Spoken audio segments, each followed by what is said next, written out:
በመከታተል ላይ ያላችሁት የኤርትራ ሳተላይት ቴሌቪዥን ነው። እንደምናመሻችሁ የተወደዳችሁ የጣቢያችን ተከታታዮች፣ ለምሽቱ የተሰናዱ የአማርኛ ቋንቋ አበይት ዜናዎች ካሁን ጀምረው ወደ እናንተ መድረስ ይጀምራሉ።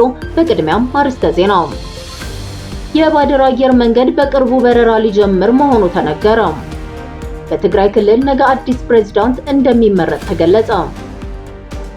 የአዲስ ስታንዳርድ ጋዜጠኛ መለቀቁ ተነገረ።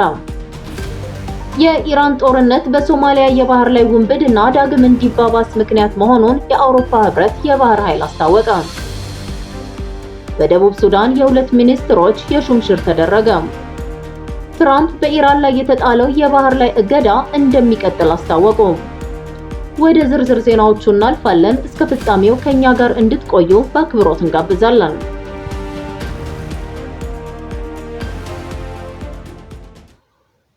የባድር አየር መንገድ በቅርቡ በረራ ሊጀምር መሆኑ ተነገረ። የባድር አየር መንገድ በቅርቡ ከአስመራ ወደ ተለያዩ ከተሞች በረራ ሊጀምር መሆኑን መረጃዎች አመላክተዋል። የኤርትራ ህዝብ ነፃነቱን ከተቀዳጀ በኋላ የራሱ አየር መንገድ ለመመስረትና ባለቤት ለመሆን ትልቅ ህልምና ተነሳሽነት እንደነበረው የቅርብ ጊዜ ትውስታ መሆኑን አስተያየት ሰጪዎች ያስረዳሉ። ሆኖም የኢሳያስ ስርዓት ለህዝብና ለአገር የሚበጅ ፖሊሲና ራዕይ ስለሌለው ከተለያዩ አየር መንገዶች ጋር ስምምነት ቢመሰረትም ለህግና ለስምምነቱ ተገዢ ባለመሆኑ ውሉን ሲያቋርጡት እንደሚታዩ ታዛቢዎች ያስገነዝባሉ። በቅርቡ የኢሳያስ ስርዓት ከኢትዮጵያ አየር መንገድ ጋር በገባው ሰጣ ገባም የነበረው የበረራ መስመር ድንገት መቋረጡ ይታወቃል። የባድር አየር መንገድም ተመሳሳይ ዕጣ ሊያጋጥመው እንደሚችል አንዳንድ አስተያየት ሰጪዎች የሚሰጡት መረጃ ያመላክታል።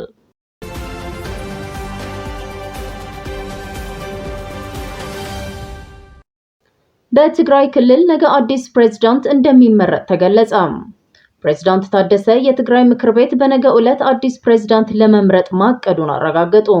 ከመቀለ የመውጣት እቅድ እንደሌላቸውም አስታውቀዋል። የትግራይ ክልል ጊዜያዊ አስተዳደር ፕሬዝዳንት ሌተናንት ጀነራል ታደሰ ወረደ የትግራይ ክልል ምክር ቤት ነገ ግንቦት 1 ቀን 2026 አዲስ ፕሬዝዳንት ለመምረጥ መዘጋጀቱን አረጋገጡ። ይህ ውሳኔ የተሰማው ህወሓት ከጦርነቱ በፊት የነበረውን የክልል ምክር ቤት መልሶ ለማቋቋም ባሳለፈው ውሳኔ ሳቢያ በክልሉ የፖለቲካ ውጥረት በነገሰበት ወቅት መሆኑን በርካታ ተንታኞች የሚሰጡት መረጃና የክልል ዜና አውታሮች ዘገባዎች አመላክተዋል። በትግራይ ክልል ህወሓትና የብልጽግና ድርጅቶች የተካረረ ጸብ ውስጥ በመግባታቸው ክልሉና ፌዴራል መንግስት ወደ ጦርነት ለመግባት መድረሳቸው በሰፊው የሚነገር መረጃ መሆኑን ተንታኞች ያስረዳሉ። ይህ በእንዲህ እንዳለ የትግራይ ክልል ዘርፈ ብዙ ችግር ውስጥ ተዘፍቃ እንደምትገኝ ኤሪሳት ያነጋገረቻቸው አስተያየት ሰጪዎች ይገልጻሉ።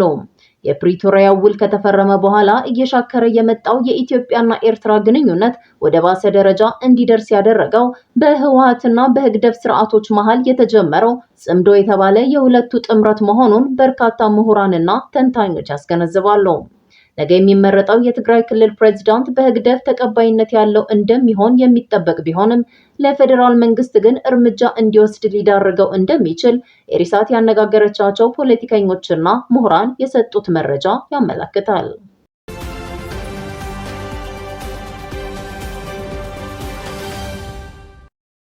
የአዲስ ስታንዳርድ ጋዜጠኛ መለቀቁ ተገለጸ። የአዲስ ስታንዳርድ ጋዜጠኛ ኤዲተር ሚሊዮን በየነ ከ2 ሳምንት በኋላ ትናንት ወደ ቤቱ መመለሱን አሰሪው ድርጅት አስታወቀ።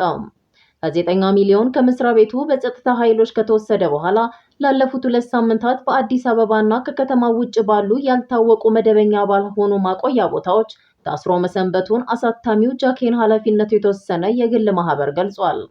አሳታሚ ድርጅቱ ጋዜጠኛው ላይ በደህንነት መኮንኖች የተፈጸመውን የመሰወር ድርጊትና የደረሰበትን እንግልት አጥብቆ እንደሚቃወም አመልክቷል። የአዲስ ስታንዳርድ ዋና አዘጋጅ ዮናስ ከድር ባልደረባቸው ትናንት በጸጥታ ኃይሎች ለቤተሰቡና ለድርጅቱ መሰጠቱን ተናግረዋል።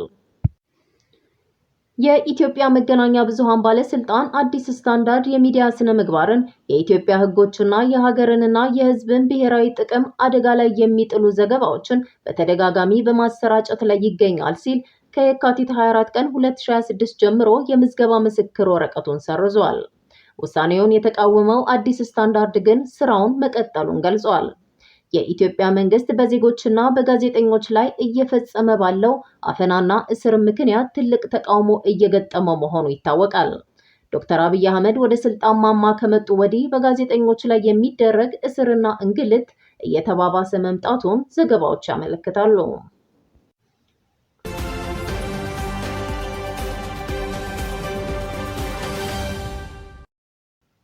የኢራን ጦርነት በሶማሊያ የባህር ላይ ውንብድና ዳግም እንዲባባስ ምክንያት መሆኑን የአውሮፓ ህብረት የባህር ኃይል አስታወቀ።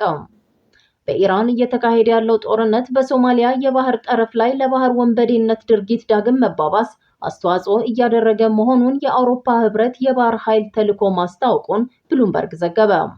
ይህ ሁኔታ በዓለም ላይ እጅግ ስራ በሚበዛባቸው የንግድ መርከቦች መተላለፊያ መስመሮች ላይ የደህንነት ስጋት ደቅኗልም ተብሏል። የእንግሊዝ የባህር ላይ ንግድ ስራዎች መረጃ እንደሚያመለክተው ባለፈው ሳምንት ብቻ ቢያንስ 3 መርከቦች በባህር ወንበዴዎች መያዛቸው የተረጋገጠ ሲሆን ታጣቂዎቹ በሁለት የጭነት መርከቦችና በአንድ የነዳጅ ጫኝ መርከብ ላይ ማውጣታቸው ተመልክቷል። ጥቃቶቹ የተፈጸሙት በሶማሊያ በከፊል ራስ ገዝ በሆነችው የፑንትላንድ ግዛት በሚገኙት ኤይል ማሪዮና ጋራአድ አካባቢዎች ሲሆን ስፍራዎቹ እንደ አውሮፓውያኑ አቆጣጠር በ2000ዎቹ ማብቂያ ላይ በባህር ወንበዴነት ተግባር በስፋት የሚታወቁ ማዕከላት ነበሩ። ለዚህ ድርጊት መጨመር መነሻው ቀደም ሲል ከሁቲ አማጽያን ጥቃት ጋር ተያይዞ የነበረው ቀጠናዊ አለመረጋጋት ሲሆን አሁን ደግሞ በሆርሙዝ የባህር ሰርጥ አካባቢ ያለው ውጥረት ሁኔታውን ይበልጥ አባብሶታል።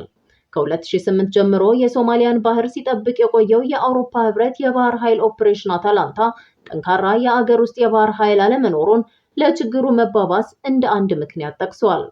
የአውሮፓ ህብረት የባህር ኃይል ለቀረቡለት ጥያቄዎች በኢሜል በሰጠው ምላሽ ይህ ሁኔታ ወታደራዊ ትኩረቱ በአካባቢው የተዘነጋ እንዲመስል ስለሚያደርግ የባህር ወንበዴ ቡድኖች አጋጣሚውን እንደ ዕድል ሊጠቀሙበት ይችላሉ ብሏል።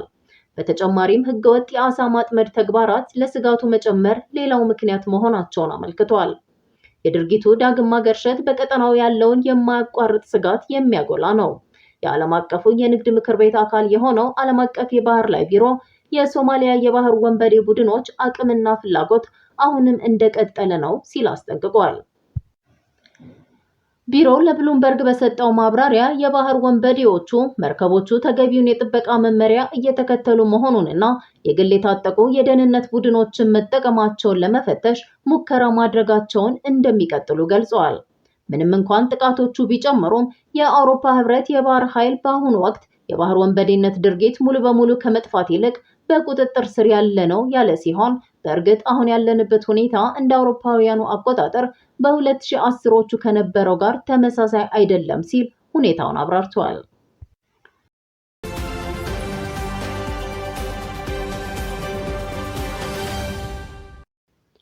በደቡብ ሱዳን የሁለት ሚኒስትሮች የሹምሽር ተደረገ። የደቡብ ሱዳኑ ፕሬዝዳንት ሳልቫኪር ማያርዲት በካቢኔያቸው ላይ በወሰዱት አዲስ እርምጃ የውጭ ጉዳይና የንግድ ሚኒስትሮቻቸውን ከኃላፊነት አንስተዋል። ፕሬዝዳንት ሳልቫኪር ትናንት ምሽት ባወጡት ድንገተኛ አዋጅ የውጭ ጉዳይና ዓለም አቀፍ ትብብር ሚኒስትሩ ረመዳን መሐመድ አብደላ ጎከን እንዲሁም የንግድና ኢንዱስትሪ ሚኒስትሩን ዊሊያም ኦኒዮን ኮልን ከስልጣን አሰናብተዋል። ፕሬዝዳንቱ ሚኒስትሮቹን ለምን ከኃላፊነት እንዳነሱ የሰጡት ግልጽ ምክንያት የሌለ ሲሆን በምትካቸውም አዳዲስ ተሿሚዎችን ሰይመዋል። በዚህም መሰረት አምባሳደር ጆን ሉክ ጆክ የውጭ ጉዳይ ሚኒስትር ሆነው የተሾሙ ሲሆን የንግድና ኢንዱስትሪ ሚኒስቴርን ደግሞ ዶክተር ዳህሊያ ሲልቪያ እንድታስተዳድር ተመድባለች። ፕሬዝዳንት ሳልቫኪር በሀገሪቱ የፖለቲካና የኢኮኖሚ አለመረጋጋት በታየ ቁጥር መሰል ተከታታይ የሹምሽር እርምጃዎችን መውሰድ የቆየ ልምዳቸው መሆኑን የሚዲያ አውታሮች ዘገባ ያመለክታሉ። ደቡብ ሱዳን በማህበራዊ፣ ኢኮኖሚያዊ፣ በፖለቲካና በጸጥታ ዙሪያ እየታመሰች ያለች አገር መሆኗን መረጃዎች ያሳያሉ።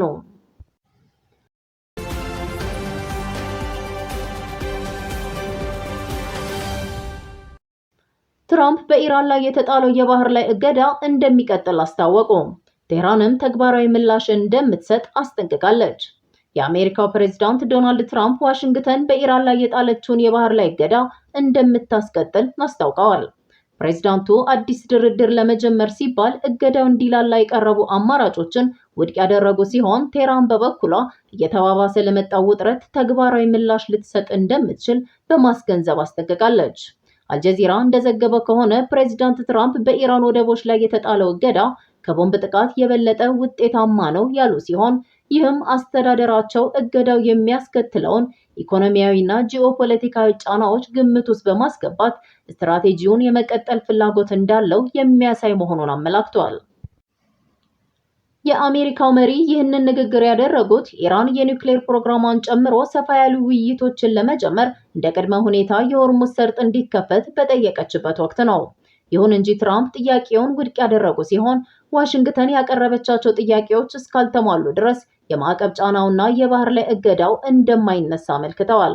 ኢራን ለዚህ በሰጠችው ምላሽ እገዳው መቀጠሉ ያልተገለጹ ተግባራዊ እርምጃዎችን እንድትወስድ ሊያስገድዳት እንደሚችል ያስጠነቀቀች ሲሆን ይህም ቀድሞውኑ የዓለምን የኢነርጂ ገበያ ባወከውና በቀጠናው የደህንነት ስጋትን በፈጠረው ግጭት ላይ ተጨማሪ ስጋት ደቅነዋል። ይህ የቀጠለው አለመግባባት ለነዳጅ ዋጋ መናርና ለዓለም አቀፍ አቅርቦት ቀጣይ ዕጣ ፈንታ አለመታወቅ ምክንያት ከመሆኑም በላይ ዲፕሎማሲያዊ ጥረቶች እንዲቆሙ አድርጓል። ዋሽንግተን እገዳው ኢራን ስምምነት ላይ እንድትደርስ ለማስገደድ አስፈላጊ መሳሪያ ነው የሚል አቋም ቢኖራትም ቴህራን በበኩሏ እንዲህ ያሉ እርምጃዎች ሉዓላዊነቷን የሚጥሱ መሆናቸውን በመጥቀስ ጫናው የሚቀጥል ከሆነ የአጸፋ እርምጃ ለመውሰድ ዝግጁ መሆኗን ገልጻለች። የቅርብ ጊዜ ክስተቶች ሁለቱም ወገኖች በያዙት አቋም በመጽናታቸውና የመፍትሄ ምልክቶች ባለመታየታቸው የድርድር ሂደቱ ምን ያህል ደካማ ደረጃ ላይ እንዳለና የግጭቱ የመባባስ ዕድል ከፍተኛ መሆኑን ማሳያ ናቸው ተብሏል። የተከበራችሁ የኢሪሳት አድማጭ ተመልካቾች የዛሬ ዜናዎችን በዚሁ ፈጽመናል። በቅዳሜ የዜና ጥንቅር እስከምንገናኝ እስከዚያው በቸር ቆዩ።